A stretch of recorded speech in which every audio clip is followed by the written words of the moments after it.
Optimal health for high performers. This is the Health Upgrade Podcast with Dr. Navaz Habib. Hello, everybody. Welcome back to the Health Upgrade Podcast. I'm really excited to have you here, and we're going to dig into a new topic today, which is really exciting, which has to do with the nutrition and the function of macrophages. And we're specifically talking about a particular nutrient, one that is absolutely essential to the function of these macrophages, both tissue resident as well as those that are recruited, and that is iron. Iron is so important here. Iron is one of those important minerals that needs to get to and be present in so many different organs and so many different cells. And today we're going to dig into how iron is utilized and metabolized within the macrophage and to support the immune system. Joining me again today is JP Errico. Thanks for joining, JP. Great to be here. Wonderful. So today we're digging into this topic that for me is a little bit more it's an important one that hasn't been explored much, and that has to do with particular nutrients and how they play a role in specific cellular function with regards to macrophage and immune system function overall. So let's talk a little bit about iron in itself. What are those important functions, those homeostatic functions of iron within our body? Well, obviously the most important thing that iron is used for in the body that everybody knows is it helps carry oxygen in your blood to all the cells in your body. The protein that holds the iron is called heme. That's why you have hemoglobin in your red blood cells. So red blood cells are the primary users of iron for every cell in your body, because every cell in your body needs to get oxygen delivered to it from your lungs through the red blood cells. And one of the beautiful things about iron is it has this ability to bind to oxygen in one state, but then release it in another state. And your cells can control that state so that the iron is first bound at the lung tissue and then released at the cell. Yeah, and that's one of obviously the single most important function of iron is transportation of oxygen from the lungs to the cells and for cellular respiration to then be able to occur. There are many other functions of iron as well. Why don't we dig into some of those things like DNA synthesis, et cetera? One that's near and dear to my heart is the fact that hemoglobin and heme aren't the only proteins that can incorporate metals, specifically iron, into them and use them for catalytic purposes or to allow them to do the chemical processes that they need to do. The ones up in the central nervous system that are particularly interesting to me are the synthesis of neurotransmitters, the synthesis of serotonin, the synthesis of your monoamine neurotransmitters, the production of dopamine receptors, GABA. All of these neurotransmitters actually are synthesized, or the receptors are synthesized in partnership with proteins that have iron incorporated into them. So that's a big one. But iron isn't always in use in the body. The body needs it. It's such a critical element to have around that the body stores a tremendous amount of iron. And the primary place that it stores iron is in your liver. So hepatocytes, which are the cells of the liver, are particularly capable of storing iron for the long term. And then it's released in periods of time when more iron is needed, and it's delivered by macrophages or just through the bloodstream to the cells around your body that need the iron. Okay. And obviously then the liver is kind of that storage component for iron. I imagine it stores it in the form of ferritin primarily? It does primarily, yes. But let's back it up and let's talk about how we even get iron into our bodies. Yeah. And most people aren't around chewing on girders or balls of iron, but iron is incorporated into all life. Plant cells have iron and need it for their cellular processes just the same way animals do. But animal tissue and plants provide us with a lot of iron in our daily intake. But interestingly, the amount of iron that we get on a daily basis through our dietary intake is only a small fraction of what's needed by your body on a daily basis. So the question is, where does it come from? And the answer is that the dietary iron that we get on a daily basis, which is only about 2 milligrams and is only about 10% of the overall iron that's used, is augmented by the recycling of iron from red blood cells. So red blood cells don't last tremendously long. They last for maybe a few months at most. And so on any given day, there are literally hundreds of billions of red blood cells that are dying. And the job of the macrophage, or one of the jobs of macrophages, is to eat them up, the dead ones, and to recycle the iron. Now, but let's step back and say, okay, how does dietary iron get into the body? So you've eaten something that has some content of iron in it, and that iron can come in a couple of different forms. One form is just regular iron ions that are floating around in solution, and they get into your digestive tract, and those iron molecules are imported by cells, the endothelial cells on the lining of your gut in certain areas in your intestinal tract that are designed to absorb that iron through a certain receptor. The receptor happens to be called DMTI, divalent metal transport. And that process imports that iron into the cell, and then it transports it across that cell to the other side and then releases it. In the process, it changes its ionic state, and it does it sometimes bound to a protein structure that carries two irons at a time called transferrin. And so the process of absorbing that iron and getting it into the system is important. And when there's a failure of that process, then you can end up with iron deficiencies and anemia. That's one possible way of getting anemia. Once the iron is in circulation, bound to this transferrin protein structure, then it can be absorbed either by the liver or by macrophages and transported around to places where, for example, where red blood cells are being manufactured. And so that process is managed by macrophages, transporting that around. And where those red blood cells are being recycled, that process has a lot of transfer of iron going on. Iron storage is a different story, and we'll get into that, but that's a preliminary look at how iron gets into your system and one of the key places where it's used. I believe in some of the nutrition work that I've researched myself is that animal tissue tends to contain significantly more iron than plants, but both require it and both are sources of it. Certain plants will have obviously more than others. And what's really interesting is for those who choose a vegan diet, iron isn't actually something that they generally need to supplement often. Obviously, each individual will have their own particular case, but iron can make its way in through a plant-based diet as well. For those who choose to have a more omnivore, carnivore-esque diet, iron generally is not a concern at all, which is quite awesome. So heme iron is primarily the way that you're going to get that in if you're having animal tissue as well. Yeah, heme iron and transferrin iron from animal tissue. But as you said, there's some plants like spinach and broccoli and lima beans that have high levels of iron. I think anybody who's old enough to see the Popeye cartoons certainly knew that spinach made you strong. And part of it is the idea that iron is an important part of your diet and getting in. It's also got a few downsides. I happen to make kidney stones, and spinach has lots of oxalate in it. And so for people who make kidney stones, don't think that iron is the only thing that you have to worry about. You have to worry about kidney stones too. Yeah, you want to be careful. And when it comes down to nutrition and making the choices that work best for you, do your research, and each individual is going to be different. Nobody needs to follow a prescribed diet completely on their own. I think we all need to figure out our own individual diet that works well. So for some people, oxalates are a major issue. For others, not so much. And so be really particular about how you make those decisions when it comes to dietary sources of not just iron, but all these other nutrients as well. Yeah, and your body has the ability to recognize when there's too much iron that's been taken in. Obviously, the liver has a tremendous ability to store iron, but one of the other things that the liver can do is recognize that the percentage of transferrin in the bloodstream that has iron bound to it has reached a level where it needs to regulate iron intake and upregulate iron storage in other places. So let me back down and break what I just said down to the point where it's, I think, a little more digestible. No pun intended. When you've eaten a lot of iron, or you have a lot of iron in your system, the protein transferrin that binds iron in your bloodstream will have some percentage of them will be fully bound. That will have two irons attached to them.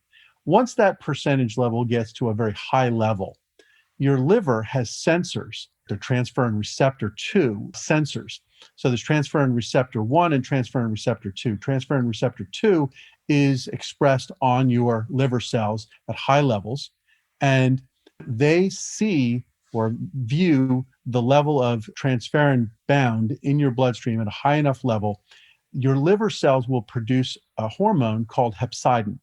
And hepcidin, when it's released into your bloodstream, is a signal to all of your cells to stop taking in iron from your digestive tract, so the endothelial cells, and to prevent the release of it. So it's even more important to prevent the release of that iron. So to keep it inside the cell. And most cells have the ability to store some level of iron. Macrophages have a pretty high level, only bested by hepatocytes. Iron storage within the cell is in the form of ferritin. You brought that up before. Ferritin are complexes of iron bound together.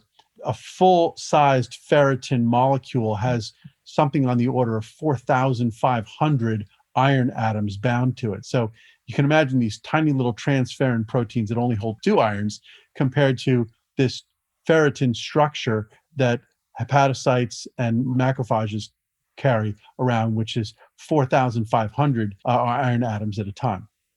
It's a crazy number, yeah, and an important one to understand. So for those who are trying to figure out when blood work is done to determine their iron status, iron in itself, the iron testing or Fe3 plus testing that does occur on blood work is one piece of the puzzle, but your ferritin number is actually a very, very important number as well to determine about your iron storage. And so essentially, what's the reserve? What's that savings account of iron that's present? 4,500 atoms of iron per ferritin molecule versus 2 or 4 in heme or transferrin when it comes to other forms of iron when you're testing on blood. Yeah, and this is a really important point to sort of tease out. And you're absolutely right.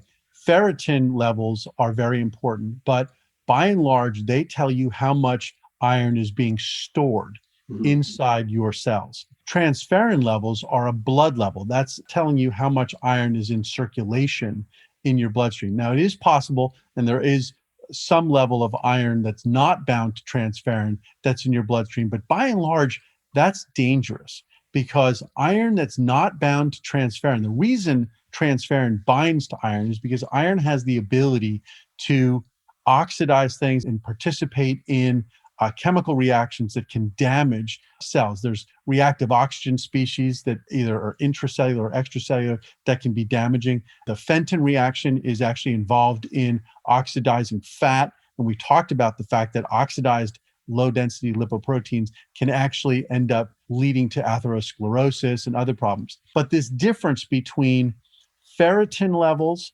and transferrin levels or circulating levels of iron is really important to understand. You want to have a level of transferrin floating through your bloodstream with iron filled bound to it at a sizable level so it's available to your other cells. When your ferritin levels are very high, that can mean one of two things. It can mean that your dietary intake of iron is very high and you lose the ability to store anymore. But it can also mean that you have a high level of inflammation. And so now there's an opportunity for us to sort of dive into talking about what happens when your body is invaded with a pathogen. A bacteria has entered your body, it's in your bloodstream, or it's in some tissue, and your body needs to protect itself. Now, obviously, one of the ways it protects itself, it releases macrophages to go try to elements of your innate immune system to go battle. But one of the things that those pathogens wants, because every cell needs iron, is those pathogens actually are looking to grab whatever iron they can out of the bloodstream. And your body doesn't want to lose its iron. So part of the inflammatory process is to send out the message, which is, again, this hormone hepcidin, that says, I want all my cells in this body to stop releasing iron. And so inflammation actually can lead to anemia.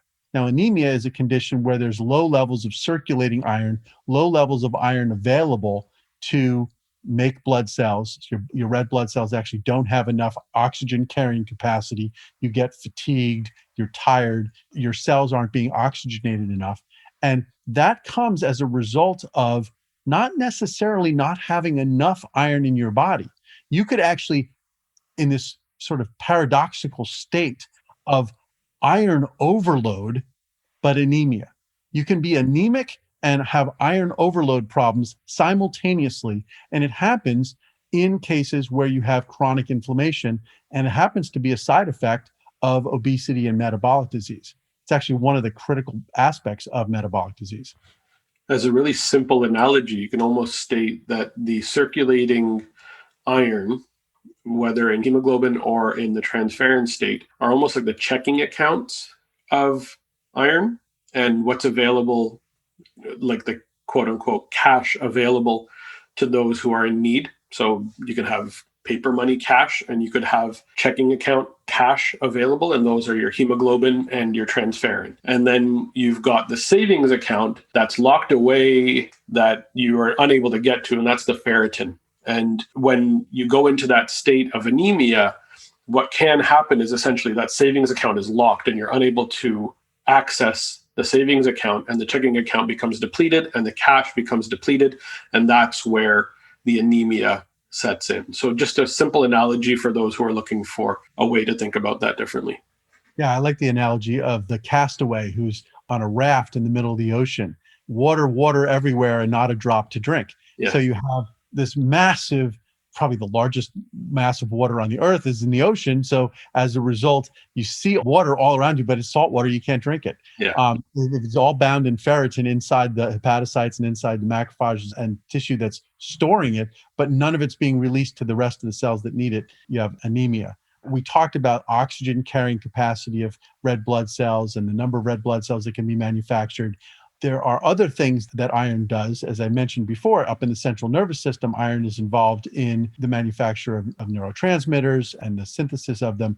But in the body, in every cell, iron is used in an iron sulfide compound by your mitochondria, which are the energy sources of your cells. So those cells need that iron in order to generate energy so that they can run their cellular functions, things like DNA synthesis, things like protein synthesis. All of these things are, in some measure, dependent on the presence of iron and the ability of the mitochondria, which are the energy sources of your cells, to make energy, to make ATP. You really can't overstate the importance of good iron homeostasis and the importance of macrophages in the process. And frankly, controlling those macrophages to not be in an inflamed state is something that was a central part of what we've talked about, because the autonomic nervous system plays a role in it.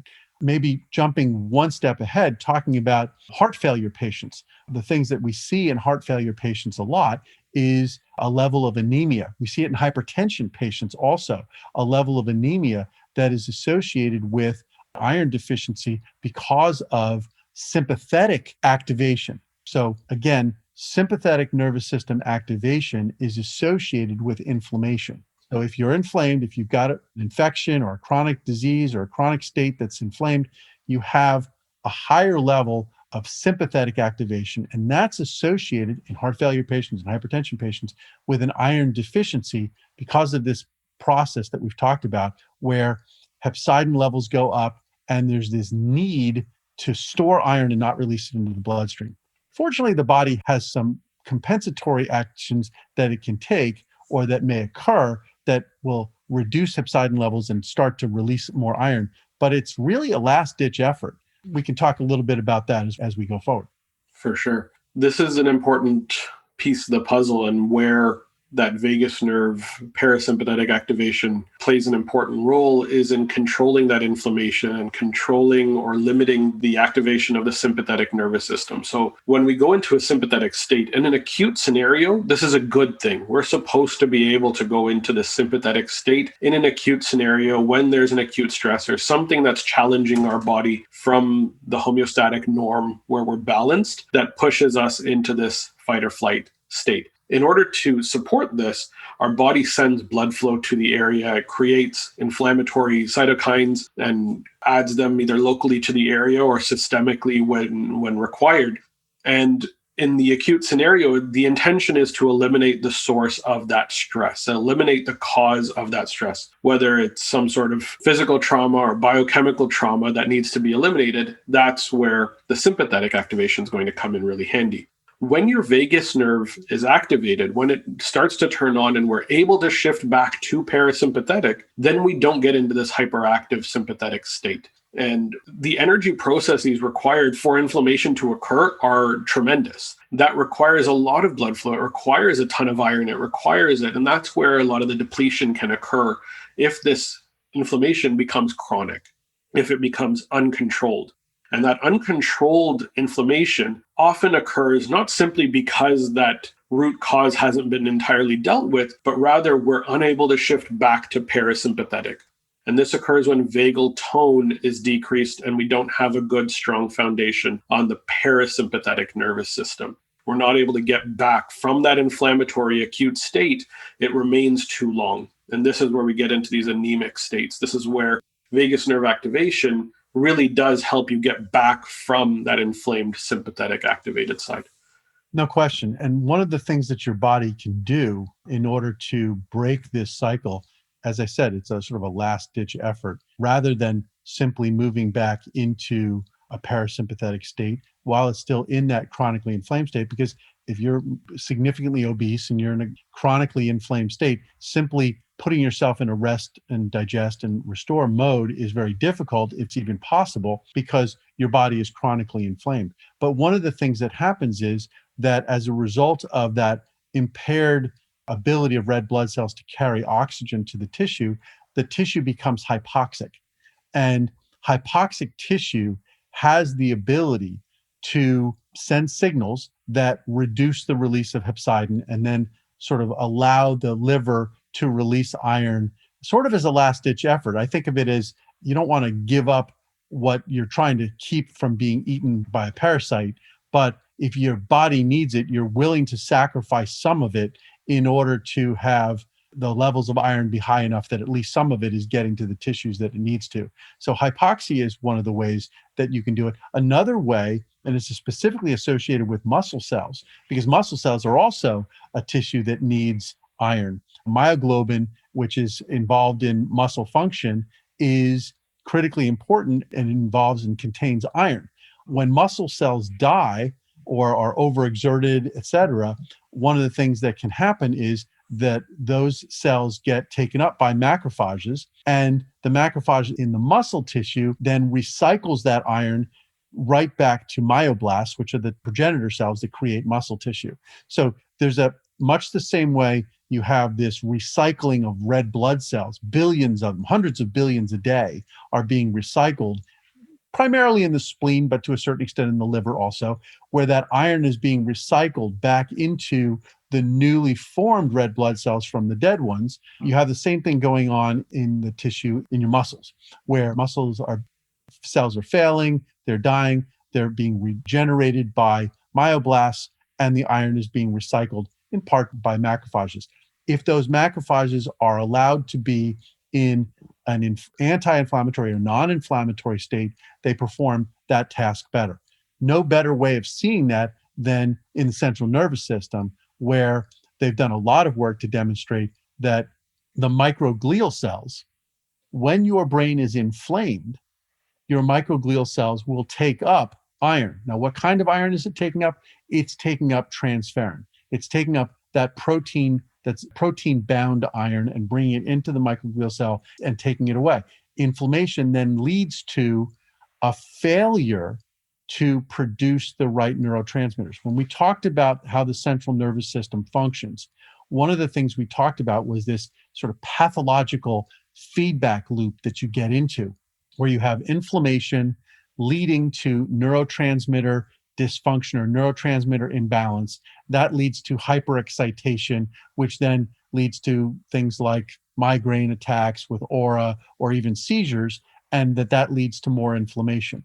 That feedback loop, the part we're talking about the role of iron, is in inflammation and the microglial cells becoming inflamed, and as a result, taking up that transferrin, taking away the iron that's needed to actually synthesize the neurotransmitters. One of the things we talked about along the way, I believe, was the synthesis of serotonin and how serotonin can be the outcome of a positive biosynthetic pathway from tryptophan. But if it's not, if it's a pathological state, an inflamed state, it will, through indolamine 2,3-deoxygenase, move down to kynurenine, which is associated with depression and pain. And so one of the things that inflammation does is disrupt the production of serotonin. Why is that happening? Well, it's in part due to the inflamed microglial cells taking up iron, which blocks the ability of that tryptophan to be made into serotonin. So again, interesting. But yet when those microglial cells are in a non-inflamed state, what are they doing when they're in an anti-inflammatory state? They're taking up that iron that isn't bound to transferrin that I talked about before being dangerous. So part of the anti-inflammatory state is just cleaning up things. It's doing homeostatic things. It's doing its housekeeping tasks of clearing out any iron that isn't bound to transferrin that could actually be damaging. So again, inflammation and your autonomic nervous system state and how your iron metabolism is functioning is all part of how your brain functions, how your liver functions, how your muscles function, how really every part of your body is functioning. When it comes to those particular neurotransmitters, are we often seeing an excitatory effect? Are we getting more glutamate activation in those particular situations where we get into states of anxiety or depression because we're in that chronically inflamed state for too long? Well, I think people who know or have experienced anemia will tell you that they're not only fatigued physically, they're fatigued mentally, and there's a depression that is associated with it.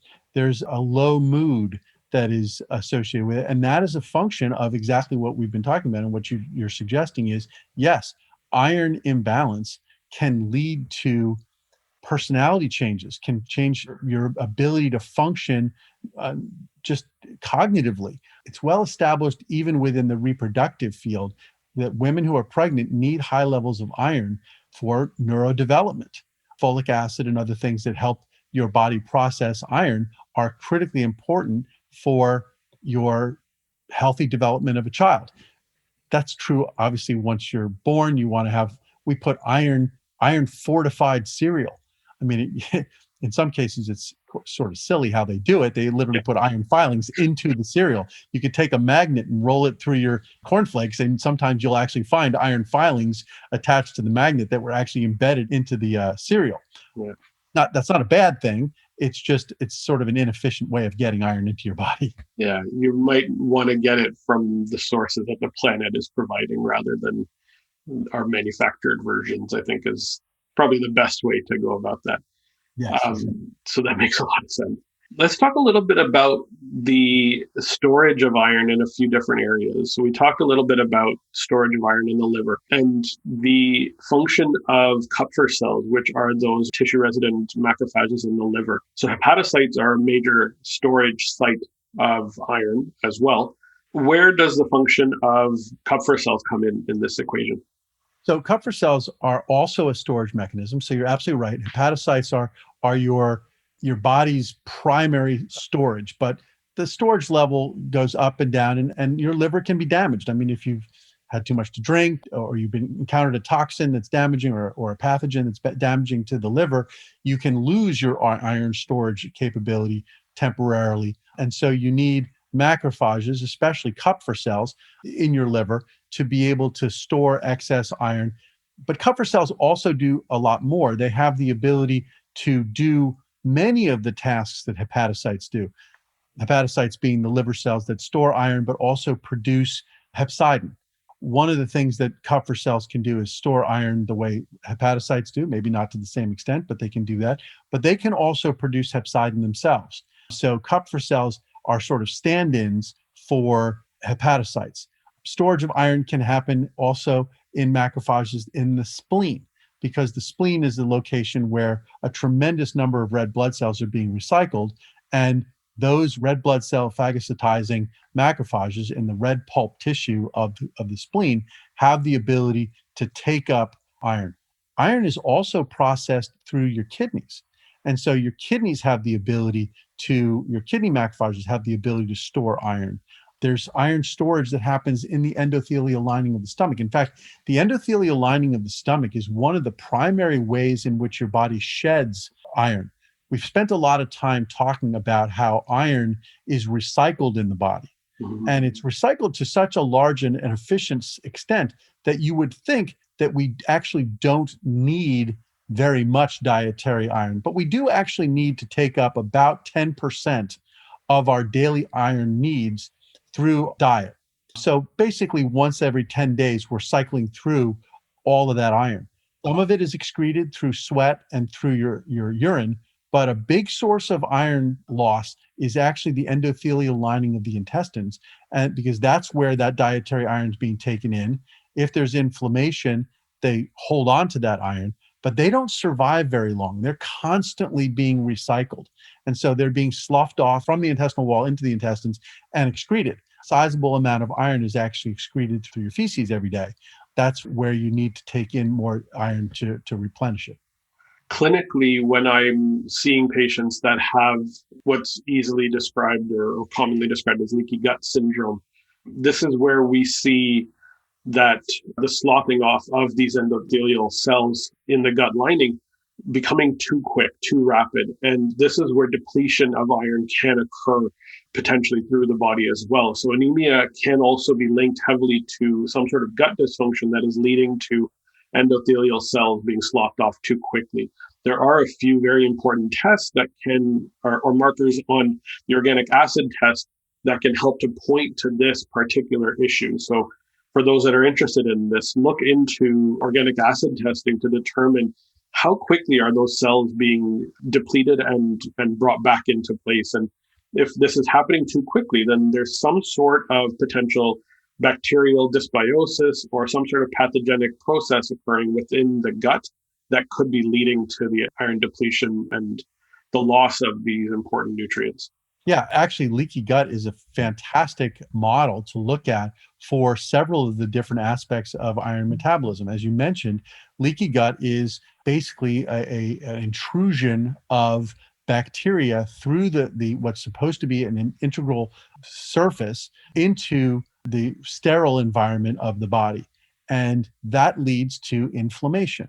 Inflammation leads to, as we said, the liver producing hepcidin because there's a desire to prevent the release of iron at that point because it could be taken up by pathogens. It's a way to store and protect and inhibit the release of iron that could be stolen, if you will, by the pathogens. So leaky gut leads to inflammation. Inflammation leads to storing the iron, not releasing it. It leads to even the endothelial lining cells being not only sloughed off, but also not releasing the iron that they do take up. So you end up with iron being stored in the endothelial lining. And if it's released, but it's not stopping red blood cells from being turned over. It's not stopping the loss of the inefficiency in that process and ultimately the excretion of iron through sweat and through urine. So you end up with both the loss of iron, so you're losing iron out of your system, but the system is still saying,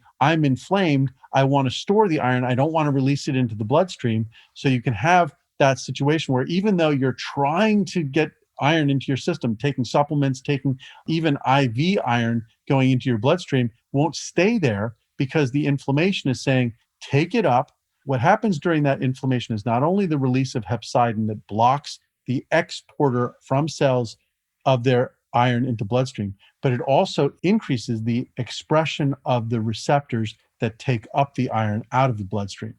So you have both iron being pulled out of the bloodstream as well as iron not being released into the bloodstream, all because of leaky gut syndrome. So leaky gut leads to inflammation, leads to this uptake of iron and the storage and no release of iron, as well as the loss of the endothelial lining of the gut. Yeah, leaky gut is one of those really important and often overlooked potential triggers for many inflammatory processes within the body. And often what I see is some sort of dysbiosis, whether we're looking on a gut stool test to see if there's a good balance of the good bacteria that should be present that are working symbiotically with our cells, or the presence of pathogenic or dysbiotic bacteria that are opportunistic when the immune system is a little bit more depleted, or when there are opportunities for those cells to jump up, then those bacteria can often pop into place. And another potential major trigger for the leaky gut as well that I see in practice all the time are parasites. These are often protozoan or worm-based parasites, things like Blastocystis hominis, Dientamoeba fragilis. On the worm side, Taenius solium, Taenius saginata. These are worms and protozoan parasites that love to steal, for lack of a better word, from the digestive tract, from the dietary sources of iron as well. So in addition to stealing those dietary sources, it's often a trigger for that leaky gut, which can then deplete the iron amount, or the iron that's present, the transferrin iron, as well as lead to ferritin stores increasing and being maintained within the liver. Things to look for. If iron is an issue, if anemia is an issue for you, then macrophages are at the forefront of this in regards to mechanistically how they're keeping things homeostatic, I guess, within those inflammatory bounds. Yeah, this is where the autonomic nervous system that we love to talk about comes into play, because the autonomic nervous system has ways of restoring that anti-inflammatory or non-inflammatory state that we associate with the parasympathetic activity, and a non-sympathetically overdriven state that will actually allow for more iron to be released into the bloodstream, more iron to be available to your cells, red blood cell manufacture, neurotransmitter production, and other things that allow your body to function more comfortably. And I say comfortably because it literally is reducing pain levels. It's giving you the energy you need. It's letting you have the clarity of thought that you want to have when you're awake. It allows you to sleep better. I mean, people talk about the fact that anemia makes you sleepy, but it doesn't mean that you're well rested. It doesn't mean that you get great sleep. So iron, I mean, we think of iron as sort of like almost like a kid thing. Well, it's fortified in milk, it's fortified in cereals, but my goodness, it's important in degenerative disorders. Alzheimer's disease has a component of iron dysfunction associated with it. So just to dive into that for a second, because I mean, Alzheimer's disease is something that I think anybody would fear getting. And what we see in the dead tissue, the dead neural tangles, the beta amyloid protein aggregates, what you see is high levels of iron that are associated with those aggregates. And we see that part of the reason why those cells died in the first place was because of reactive oxygen species that were released by microglial cells as part of their attempt to either take on the aggregates and chew on them as if they're trying to rid your body or your brain of those aggregates. And frankly, presence of healthy levels of iron in the central nervous system enable the microglial cells to do a better job of clearing those aggregates. We actually see that also being a consequence of iron deficiency is the upregulation of ineffective microglial attempts at clearing those pro-inflammatory aggregates. Yeah, this is profound and really important information here when it comes to the development of these chronic conditions like Alzheimer's. I think atherosclerosis is also a really important one to look at here as well, and the production of these breakdowns in the lining of the blood vessel walls. Let's talk a little bit about, we had a whole episode talking about atherosclerosis and vagus nerve involvement, but let's just quickly cover that particular topic of atherosclerosis. Sure. So atherosclerosis is the buildup of inflammatory tissue in the wall of the artery or the blood vessel, and which is largely the result of the macrophages that are embedded in that tissue reacting to fat that's correctly being transported across the wall of the artery. So in your bloodstream, there are lipoproteins, high density and low density lipoproteins that need to be transported across the wall of the artery. If in the bloodstream you have these iron molecules that are oxidizing the LDLs, they become inflammatory when they, or pro-inflammatory when they move across that tissue. And when it's moving across that wall of the artery, the macrophages there will see that and will view it as dangerous and will attempt to eat it. And when it does, and it phagocytizes it, you end up with these inflammatory material inside the macrophage that in small quantities can be dealt with. In fact, really, honestly, the macrophages are doing that in order to prevent damage. But what happens is, as they continue to have to do that, they become inflamed themselves and they become what are called foam cells. And those foam cells will ultimately become necrotic themselves, leading to more tissue or more macrophages being brought into that tissue from the outside. Monocytes that are floating through the bloodstream being recruited into that tissue to continue the fight. Monocytes, by and large, are pro-inflammatory. It's probably worth spending a moment talking about the differences between tissue-resident macrophages, most of which actually are present for your entire life, are created or actually recruited into various tissues during development in utero. Those cells last for your entire life. They primarily are anti-inflammatory, doing housekeeping tasks, really critical tasks. Let's not even call them housekeeping. And they're the construction crew, the maintenance crew. They're the critical cells that keep everything humming along and working. But they do have the ability to become inflamed, as I just mentioned, when, for example, oxidized LDL is coming through the tissue. They see it as dangerous and they do their job of taking it and engulfing it. Monocytes are there to augment that inflammatory process. They move out of the bloodstream into the tissue when they see inflammation, and when they're recruited in, they become tissue-recruited macrophages as a result. So the monocyte turns into a macrophage in that tissue, but it's not the same type of macrophage. It's not a long-lived macrophage that's going to live for your entire life, and it can't reproduce itself the same way the tissue-resident macrophages. They come in, they become macrophages really only in the sense that they become inflammatory phagocytic cells.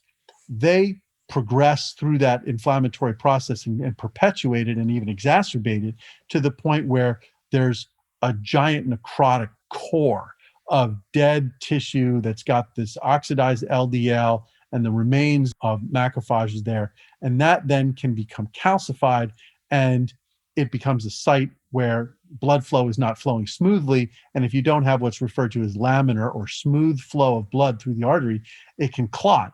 And it can be the site at which clots form, and you can get an occlusion of the artery, or worse yet, you can have a release of that clot into the bloodstream that can go somewhere and cause a stroke in your brain or a pulmonary embolus or something like that can be really quite damaging, and even lethal. So the role that iron plays in this process is it is part of the process of oxidizing that LDL that creates the pro-inflammatory signal that leads the macrophages starting. But the other part of it is that iron not being in the right levels in your body, sort of the take up or that storage of iron. So all you have is this floating around, iron that's just in single atom form or ion form, is that you end up getting sympathetically activated. As part of that inflammation, you're having sympathetic activation, and sympathetic activation recruits monocytes into the bloodstream. It's saying to your body, I need more help from my macrophages that are inflamed. And so monocytes get released from the spleen, they get released into the bloodstream, they get released from the bone marrow into the bloodstream, and then get recruited into the tissue, only to then become inflammatory and cause more problems. Yeah. I've got a great analogy for this, but it might take a little long, so bear with me really quickly. The tissue-resident macrophages are like the security teams and the maintenance teams of every single organ. Think of an office building downtown, for example. We've got this building crew and construction crew that builds up this wonderful office building during development in our body. For example, the tissue-resident macrophages that build out the liver, or the microglial cells that help with the build out of the brain. These are the tissue-resident construction cells. These teams need to remain present in our organs through our entire lifespan. These are the security and maintenance teams for those buildings. Without the presence of these tissue-resident macrophages, the function of those organs will be depleted. Essentially, these buildings will break down, we'll have plumbing issues and electrical issues that don't get cleaned out and maintained and supported because we've got people coming in and out of these buildings that are potentially creating a bit of a breakdown. So we've got these teams that are ensuring that this building or this organ functions really well. Now, when there is an emergency, these teams, these security teams or these maintenance teams have to call in help. They have to call in the firefighters, the police. They've got to call in the teams that can help in an acute scenario to stop that emergent inflammatory experience. And those are those tissue recruited macrophages or those monocytes that we're bringing into those particular tissues. As we, in an acute scenario, eliminate that threat, then those tissue recruited macrophages will eventually go away or die off and not have to bear the brunt of the repair, but the maintenance team does. And if that maintenance team can help become that construction team again and help rebuild that organ, that damaged tissue effectively, then that's what needs to be kind of recruited. That's that important piece that the vagus nerve stimulation, that the parasympathetic nervous system is meant to do, is that after an emergent situation, we're able to turn those tissue resident macrophages, the security and maintenance team that were there from before, are meant to go back to that maintenance and construction crew state so that they can rebuild. Because when the firefighters come in, they unfortunately will create damage. They'll create some sort of destruction while eliminating the source of that destruction. And so that rebuild needs to occur. When the parasympathetic nervous system cannot be turned on effectively, when the vagus nerve tone is down, then these tissue resident macrophages are not able to become that construction crew, and they go into an inflammatory phase, an inflammatory state, where they will almost become like a second tier firefighters that will create continuous breakdown to try to eliminate a quote unquote reason for that breakdown, the inflammatory trigger, when that inflammatory trigger has essentially gone away potentially or hasn't been fully dealt with.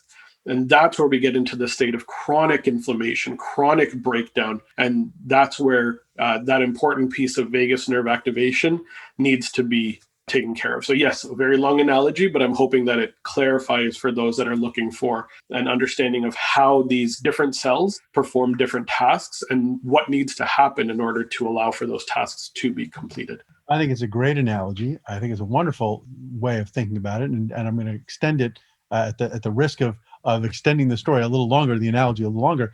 One of the things that those macrophages that are tasked with regenerating the tissue after that, firefighting crew came in and caused damage, if they are themselves not in the appropriate state when they are doing that regeneration, one of the things that they will do, and it's not necessarily a bad thing in small quantities, but it is when it's a chronically continuous event or cycle where there's damage, there's regeneration that's improper, et cetera, you end up with fibrosis. So macrophages, even in their anti-inflammatory state, in their regenerative state, will use techniques temporarily to treat the problem.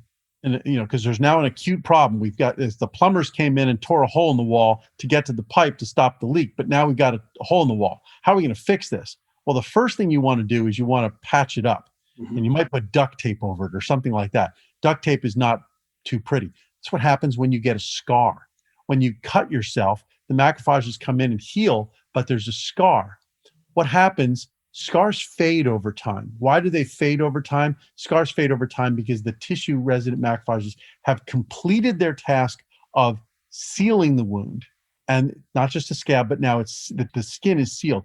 But there's still an ongoing regenerative process to take away the less appealing structure. Now, it's fine on your skin. You could survive with scars, et cetera. Some people think scars are sexy or whatever. But in your liver or in your kidneys or in your organs, excessive fibrosis actually leads to the kidney not functioning or the liver not functioning properly. And so you see that in chronic hypertension patients or patients with chronic liver disease, non-alcoholic fatty liver disease that leads to NASH, non-alcoholic steatohepatitis. What you end up with is the macrophages attempting to heal the problem, but their temporary solution, their immediate solution under the inflammatory pressures is to cause fibrosis. So it's actually a form of M2 macrophage, I think it's the B macrophage, that leads to fibrosis. You want to find the sort of the fibrosis or fibrotic tissue resolving state, which is much more parasympathetically driven. It's not your recovery while stressed. Mm-hmm. We can all recover while stressed, but we just like sleep, for example. If you live in a very stressful environment, you're under chronic stress, that doesn't mean you're not getting sleep at night, but it means that that sleep is not restorative. It is not restorative to the level that you need. In order to really get great sleep, in order to really restore, you need to move out of that stressed environment. That's why we go on vacations. You go on vacation, everybody sleeps so well on vacation because, or we want them to, because they're out of that stressful environment. Now they're in total parasympathetic mode. Now they can sleep really well, restore everything they need to restore, and then they can go back into that stressful environment, sort of refreshed and renewed. Yeah, Body needs the same thing. The macrophages need the same thing. Yeah, and that makes so much sense. And really understanding the mechanism by which this is occurring is so important to then what you can then do about it. Because if you know what you're trying to accomplish, which is to help support that rebuild and that recovery and that full parasympathetic activation that needs to happen in certain circumstances, it has to happen in those appropriate opportunities for it to then occur. Yeah. I'm sitting here thinking about the original question that led to this wonderful analogy that we've now sort of explained to people. You asked about microbleeds, much like the leaky gut syndrome. Yeah. Part of what happens in that atherosclerotic plaque development is you get what are sort of referred to as microhemorrhages or microbleeds that occur as that tissue becomes damaged. The endothelial lining of the tissue becomes no longer integral. It's no longer a smooth barrier. And as a result, you get red blood cells that get caught up in those pits and valleys, and they need to be removed. And so another aspect of this inflammatory environment that gets created initially by those oxidized LDLs moving through the tissue is these microbleeds or microhemorrhaging that occurs. And you get, in some cases, angiogenesis that surrounds it, but by and large, you get macrophage activation, and there's this pro-inflammatory environment, but there's also this iron recycling issue where iron is now present, but in high quantities because there's been this phagocytizing by the macrophages of these red blood cells, but these macrophages are also breaking down. So you get this buildup of sort of inappropriate levels of iron built up in this tissue that can be actually toxic and can lead to more of these reactive oxygen species in the oxidation. So it's this feed-forward problem that just really has a very difficult time of breaking. The only real way of doing it is to reduce the inflammation, increase the parasympathetic tone, reduce the sympathetic tone, reduce the number of monocytes that are being recruited to the area. Mm-hmm. All of these systems really function together in harmony, both for good and for bad. And what you really want to do is drive as much as possible the good side, which is exercise. It's doing things that are restorative. There are ways we've talked about of activating the parasympathetic from the outside, things like stimulating the vagus nerve, or there's cholinergic medications that can actually help these situations as well. But basically, you want to activate that cholinergic anti-inflammatory signaling that will reduce inflammation and restore parasympathetic tone. Yeah, no question about it. I want to end with one last topic here, and that is with regards to cancer and how cancer is involved with that iron metabolism as well, the process of the production of tumors and cancerous processes. Well, cancer is just like any other cell. It needs iron in order to function. Cancer cells tend to function at a very high metabolic level. And so one of the things that cancer cells do, much like pathogens, is they're trying to gather more iron into them. And so one of the things that we've seen is EGFR positive cancers. There's actually a whole set of antibody drugs that are designed to go after EGFR, because one of the things that cancer will do is upregulate the expression of EGFR, which is epidermal growth factor receptor, which actively activates transferrin receptor expression. So again, transferrin receptors are receptors on cells that basically import transferrin, iron-bound transferrin, into the cell. So one of the ways that cancer aggregates iron to itself, takes iron away from the rest of the tissue or out of the bloodstream, is by creating epidermal growth factor receptor, upregulating transferrin receptors, and bringing more iron in. So one of the things that it will also do by inhibiting EGFR is block both the transferrin receptor as well as DMTI. DMTI receptors are the importers of not the transferrin-bound iron, but the ions of iron that are floating through the bloodstream that are unbound. All of these things are being upregulated by cancer. The other thing that it downregulates, cancer will often downregulate the exporters of iron. There's a receptor called, or a transporter called FPN1. FPN is really the only structure that we know of that is pretty dedicated to exporting iron out of cells. We didn't spend a lot of time talking about it, but it's really important, and controlling FPN levels is part of the iron homeostasis that's disrupted by cancer. Cancer will tend to downregulate FPN. So a potential strategy for defeating cancer is finding a way to upregulate FPN expression and actually take the iron away from the cancer. It actually slows the progression of the cancer down, prevents metastasis, which is obviously that's when cancer becomes, not just dangerous, but deadly when it metastasizes. And iron metabolism is a big part of how cancer functions, and disrupting cancer's dysfunction of the metabolism is a potential therapeutic avenue that is being explored right now, and I think it has real potential.